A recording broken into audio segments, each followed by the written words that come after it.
Well, I want you to suppose for a moment that every human being is an artist. And for the sake of argument, let's be specific, a visual artist painting. And let's go back in time, painting on a cave wall, as our human ancestors did 40, 50,000 years ago. It's a blank canvas, as it were, for both the human beings and the cave walls. There's no past to live up to. There's no art classes, no coffee table books full of work we can't remotely create. It's all a blank canvas. So, what do our artists paint on those cave walls? Do we mirror our surroundings, the flora and fauna, in an attempt to get the look as real as possible? The cameras and smartphones haven't been invented after all, so if we don't paint it, it won't be preserved. Or do we depict the dead, the remembered faces of those we care about now gone, to somehow preserve their memory against the ravages of time? Or do we paint figures that reflect our inner moods, our emotions? Might we try to somehow paint the unsayable, the stories that we tell around the fire of things that can't be seen with human eyes? Is there a place like that? Or do we tire of thinking and merely reproduce the pre-existing cliches, the doxa, the orthodoxy of our tribe, passing on to posterity the gossip that is around us? One thing I think is fairly certain: the artists in such a situation will not be attempting to express their individuality. That won't make sense or even occur to anyone until overabundance begins to atomize people. The concept of the atomized individual is a concept born of plenty and of safety, and that's not what our human forebears were facing. No, I think the pictures on the cave walls are going to be about us, our group, the human beings we depend upon and care about, and the things that take care of us in the world. My hunch is that the artists would attempt to express some of the most important things out there, the important things that maybe they will even call sacred. And of course, that's really not a guess. That is exactly what we see on the cave walls. The surviving paintings depict the web of existence surrounding the artists and the tribe, the animals and plants that keep people alive, and paintings of the hunt and of dances. So far as I know, there aren't any cave paintings of people painting in caves. Think about that for a moment. Again, that self-reflexivity piece is the art that comes from times of plenty. People living on the edge, as our ancestors did, stay grateful and see the sacred not as disembodied somethings or other out in space somewhere, but rather the right here and the right now, today, among these people who I care about and who care about me. What I want to consider today is just that, awakening to that wise artist within each of us who sees what is important, what many theologians call our ultimate concerns. The artist within each of us struggling to convince us to have the courage to grow up a little bit every day and to be wise enough to see the sacred and the awesome right here now. Now, I highly recommend what I see as a very good practice for contemplative time. Write down, or at least imagine, your spiritual autobiography, the story of your religious and philosophical life. Were you born into a particular tradition? How did that tradition suit you as you grew and changed? Did you leave your birth tradition? Why did you do that if you did? How many different religious and philosophical traditions have you tried on for size over the years? How many books and seminars and YouTube videos have you consumed looking for the right alternative, for something that felt true or real or sacred? The spiritual autobiography has become part and parcel of Western thinking. The first one goes all the way back to St. Augustine of Hippo's Confessions back in around the year 400. Augustine set the pattern for both the autobiography and the spiritual journal. A life of sin and doubt, he reported to us, a dawning conviction to do the right thing, and some backsliding, and then salvation. In both spiritual and secular form, this has become the model of the hero's journey for us. First, we see the hero in that old way of doing things. Then there's a crisis, probably a series of crises to overcome, and then a new way of life and order and happiness is restored. In the English language, one of the most famous accounts is by the author of Pilgrims Progress, John Bunyan. In 1666, that's a while back, Bunyan published his spiritual autobiography titled Grace Abounding to the Chief of Sinners. As the style of the time had it, the title page tells the whole story. Or a brief and faithful relation of the exceeding mercy of God in Christ to his poor servant John Bunyan, wherein is particularly shewed the manner of his conversion, his fight and trouble for sin, his dreadful temptations, also how he despaired for God's mercy, and how the Lord at length through Christ did deliver him from all the guilt and terror that lay upon him. Yes, that's the classic. Now, the narrative of Pilgrim's Progress, the novel, relates this same kind of plot. A contemporary video retelling shows how the hero's journey motif is still being used to entice some of the younger folk along. And it's a story about poor Christian. The hero of the story has this terrible burden on his back, and he is so weary of carrying it. And in case you haven't read the book, the burden is, wait for it, sin. Oh, the trials and tribulations that await poor Christian, including famously a photo shoot at Vanity Fair. Some of our Christian friends might object, but I would argue that the illustrations for Pilgrim's Progress over several centuries now have contributed to the invention of the fantasy genre. All you got to do is look at all of those terrible monsters and the really, really cool bad guys that they're able to draw. Now, spoiler alert, again, if you haven't read it, Christian eventually runs toward the light, and his burden of sin falls away.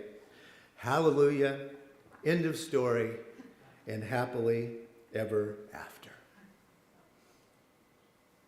Scary, huh? Good bedtime stories for Christian children. There's the cross he's running toward, as you see, the light, yes, indeed. There's only one problem with this plot. Life doesn't work that way. One major crisis, a few skirmishes and close calls, one big solution, fade to black, happily ever after. No, as Unitarian poet E.E. Cummings phrased it, it takes courage to grow up and become who you really are. Cummings recognized the struggle, the nearly constant struggle of growing up long after growing up is conventionally supposed to be over and done with. I mean, after all, when are we grown up? Is it 25 or 35 or 55 or 95? No, if you take a look around you here today, you'll see some of our folks who are in their 90s, living quite well, and I think they are still searching. That's what keeps us alive and growing up. It's not that growing up is underrated, it's that growing up is really not like that hero's journey. In reality, we have to get up every darn day. Life is about forward motion, it's about change. We learn to live with this reality, or we fight the change and try to freeze time, but that does not go well. Some people have gotten this fact over time. It's why Christians invented the idea of backsliding. You can get that burden back on Pilgrims Progress. Yep, here you are heaven bound today, but tomorrow you are in the slough of despond. That kind of plot, however, doesn't really sell movie tickets after a point. We want a happy ending, but we do, most of us live in a place where we just keep on going. And that way, the real way we live has led some to claim that we ourselves, the life we live, is best considered as a work of art, a masterpiece that we keep working on all our lives. We are all artists of ourselves. Now think for a moment about Marlene Dietrich, the iconic film star. Now, she was born in Germany in 1901, and she was named Marie Magdalene. She, in fact, invented the name Marlene, and because of her fame, the name subsequently became popular, but she is the first one who was Marlene. She was so obsessed with image that she stipulated that she would okay every photograph of herself that was released, but there were some, including that one, that she did not okay. What Dietrich did not want for people to know is that her very suave bisexual persona was actually based on her younger self when she was a brunette cabaret performer in Weimar, Germany. Marlene Dietrich created herself as a work of art. Now, explicitly modeling himself on Marlene Dietrich's self-creation, the British rock star David Bowie created several musical personas, including the Thin White Duke and Ziggy Stardust. And Bowie was highly aware of the personas that he was creating were works of art. And Madonna and Beyonce, because even though all of these folks are in the public eye as visual entities, we all know, as Marlene Dietrich knew, that self-creation is mostly about interior work on our persons that leads to a change in our persona, our outward mask, and vice versa. I've quoted philosopher Jean-Paul Sartre before saying, Napoleon wasn't Napoleon either. He was merely the first person to think he was Napoleon. And the same is true of Marlene Dietrich. Marlene Dietrich wasn't Marlene Dietrich either. She was merely the first person to think that she was Marlene Dietrich. It takes courage to grow up and become who you really are. E.E. Cummings was right about that. The courage to grow. It implies an investigation of being itself. It starts in our own minds. It starts there. But investigation, contemplation, leads quickly to the realization that the individual self is an illusion. The self we feel and the self we project as persona is intersubjective and relational. Our feeling of psychic isolation is an illusion. We are all beings intertwined with other beings, seeing, thinking, noticing. The painters in the caves understood this instinctively. We today have a more difficult time realizing our connections as we sit inside our atomized lives. The deep investigation of the self then leads to the realization and the challenge that I must be me. I at least need to be otherwise than I am as well. I want to be better today than I was yesterday. And this is where the questions of ethics and morality hit us. I must strive to be more fully realized as me than I was born to be, and I was born into circumstances I didn't even choose. We call that fate, don't we? As an old punk rock song phrased it, it's a gamble when you get a face. And yes, that's by Richard Hell and the Voidoids, speaking of self-creations. Our birth circumstances are not our choice to make. Our body type, race, gender, health, rich, poor, these are the raw materials that we work from, but we're born as we are. The German philosopher Friedrich Nietzsche told us this news concerning self-creation a long time ago. He said, "One must give value to their existence by behaving as if one's very existence were a work of art." The value of your existence is the fact that you create yourself as a work of art. Kevin Kashi is a professor of English at Brown University and the author of a book called Black Aliveness on a Poetics of Being. A poetics of being, now that term poetics, I know it, I'm a poet. It's how you put poems together. It's the art form of how you do poetry. This line of thought is a very old one. Alan Locke, the founder and philosopher of the Harlem Renaissance, insisted that life well lived is a life constructed as a work of art. And Professor Kashi, contemporary, doesn't use the term life for this, however, but aliveness. And this usage avoids that static noun. Oh, it's life. Yeah, static. He wants to underline the dynamic nature of what it is to be the artist of yourself. Life is aliveness. Aliveness is a process that we practice every moment of every day.